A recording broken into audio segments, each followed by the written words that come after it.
Magkano nga ba yung pwedeng abutin para sa insurance for pets? Lalo kung i-avail natin to sa GCash. At ano pa yung mga dapat nating malaman tungkol dito. By the way, kung first time mo sa channel natin and gusto mo pa ng mga online tutorial videos katulad nito, please click the subscribe button. Dito sa GCash app, pwede nang pumunta sa GInsure at piliin ang insurance na gusto mong bilhin. Gamit lang ang GCash app, pwede ka nang makapagbayad ng premiums or yung fee for the insurance. Katulad dito, merong categories under GInsure, pets ang piliin natin. At meron ditong for as low as 650 pesos, meron din namang 1,500.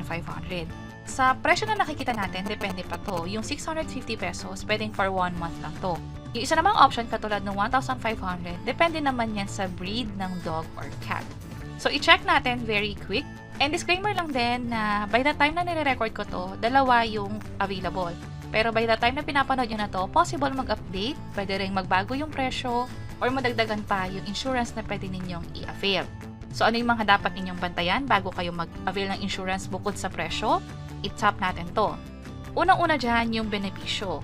Sa pet insurance, pwedeng magkaroon ng add-ons. Halimbawa, nakakagat yung aso, pwede mo yun ipasok sa insurance. Or nagkaroon ng property damages dahil nga sa ginawa ng pet natin, pwede rin makover yan sa insurance. Katulad ng nakalagay dito sa benepisyo, pwedeng ma-reimburse yung medical fees o yung litigation fees na din. Pwede magkaroon ng owner protection for non-pet related personal accidents o yung pagkakaroon nga ng nakagat o property damages. Pero bukod dyan, meron ditong covered. Ano ba yung makukuha mo doon sa insurance na yon? Kasama na dyan yung reimbursement katulad ng sabi natin kanina. Also, pag namatay yung aso, meron ding assistance para dyan. Owner's liability o third-party liability and personal accident coverage. Mas maganda na i-check nyo tong list of inclusions kung ano yung pwedeng makover dito sa insurance na to. And speaking of inclusions, meron ding tinatawag na exclusions o yung mga hindi covered. Lalo kung pagkamatay nung alaga natin o nung aso nga ay inflicted intentionally. Meron din ditong death other than euthanasia and other special task for pet. Halimbawa, nagkaroon ng injury or namatay nga, pero dahil for military purposes pala, for stunt activity, o basically hindi siya home pet, hindi na yan mako-cover or hindi na rin kayo makakapag-apply ng insurance as pet owner. So, yun yung mga dapat nating i-check. And in terms of fees naman, halimbawa, sagutan ko lang tong form very quick. Kung mapapansin nyo, kailangan muna natin itong sagutan bago mag-proceed sa application. Kasi kapag hindi pasok, halimbawa, hindi pala covered yung sa stunt pet, hindi na mako-cover or hindi na makakapag-proceed sa next step. Also, kung hindi rin pasok sa age na to, hindi rin pwedeng mag-apply ng insurance policy. So, sagutan lang natin to very quick. Ito yung magiging guide nyo kung insurable ba yung pet or hindi. And i-highlight ko na lang din kung sakaling yung aso ay kasama pala or binibreed nyo siya commercially, hindi rin pwedeng i-cover sa insurance. Tap natin tong next.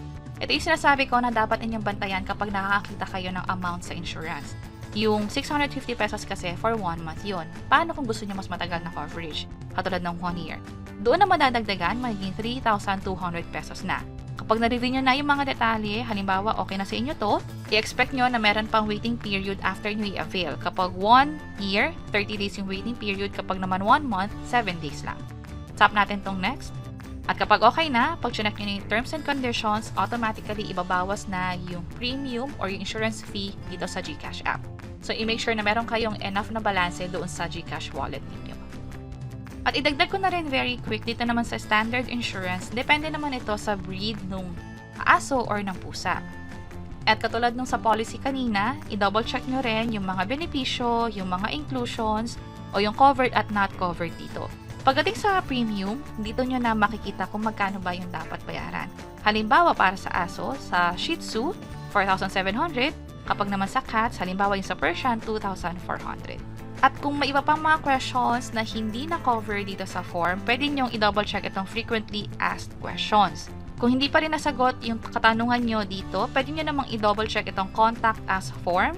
Kompletihin nyo lang ito, yung first name, last name, email address, maging yung specific question ninyo. At mas magandang habit nga ito bago mag-avail ng insurance para alam na rin natin kung ano ba yung mga covered at hindi covered para sa mga alaga nating aso or pusa.